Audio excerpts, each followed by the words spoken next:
back. It's Charter Local Edition. I'm Brad Pomerance, and we're joined by Chen. He is a trustee with the Hacienda La Puente Unified School Board. He's also now a candidate for the Mount San Antonio Community College District, which begs the question, sir, you've been on the K-12 board for 8 years. You're looking to move to the Community College Board. Why?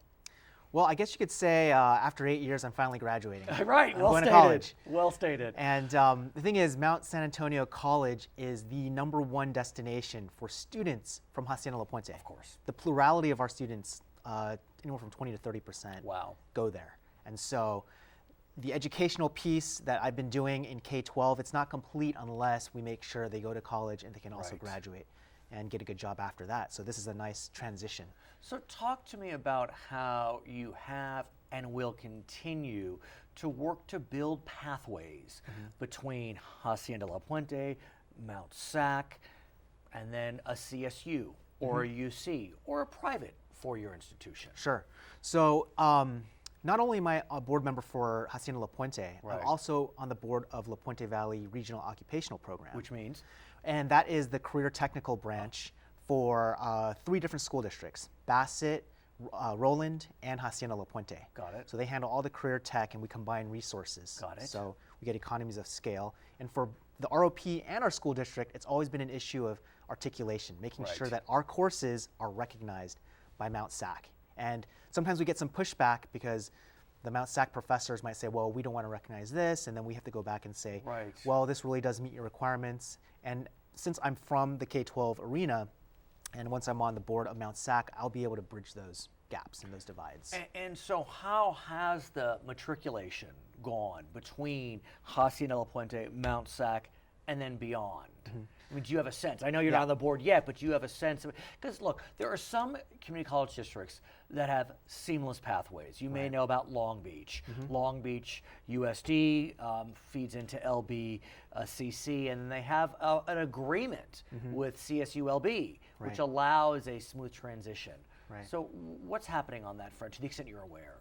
Well, I know the statistics. Right. So from Hacienda La Puente to Mount SAC, it's maybe 20–30% of our students.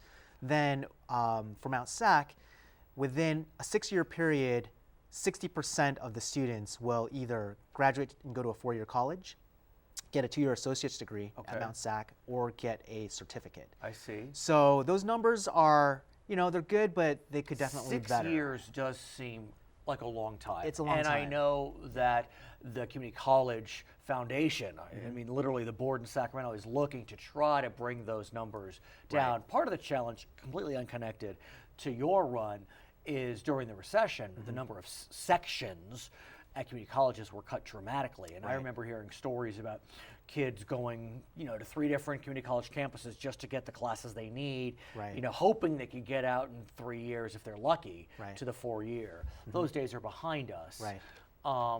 But when you think about Hacienda La Puente and Mount SAC, I mean, you have, I'm trying to think, CSULA nearby. Well, you have Tell me. Cal Poly Pomona, was literally right next door. Yeah, literally next. Okay.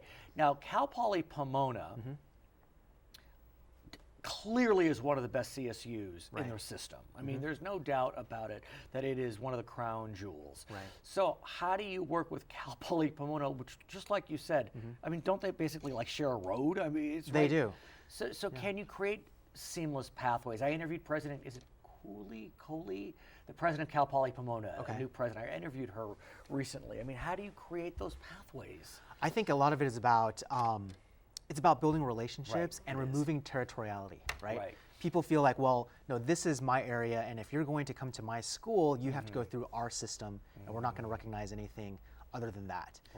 That's a big issue, not just for community colleges, but for regular colleges, recognizing AP classes, for example. So we have to get rid of this provincial mindset and say, look, it's better for the students if we can move them ahead by recognizing that what they've done before qualifies. So as you're starting to make that run, what are you hearing from your potential constituents? Many of them who are already your constituents on Hacienda La Puente, but now you're talking about different issues. What are they telling you? What are you hearing? Well, from a lot of them have gone to Mount SAC and they rave about their experience. Oh, good. So it's really gratifying to hear that. Right. They're very excited, and a lot of people are excited that I'm moving on to the community college realm because really that is where a lot more students are having to go now that UCs are impacted. Right. More of our seats are being given to out-of-state or Sure. foreign students, and Cal States as well are being impacted. What's interesting also about your run, as you surely know, many governmental entities where the members are elected, for many years those elections were done at large. Right. Cities did that, school boards, community college districts. Many of those entities are now either voluntarily or through pressure creating districts. Yes.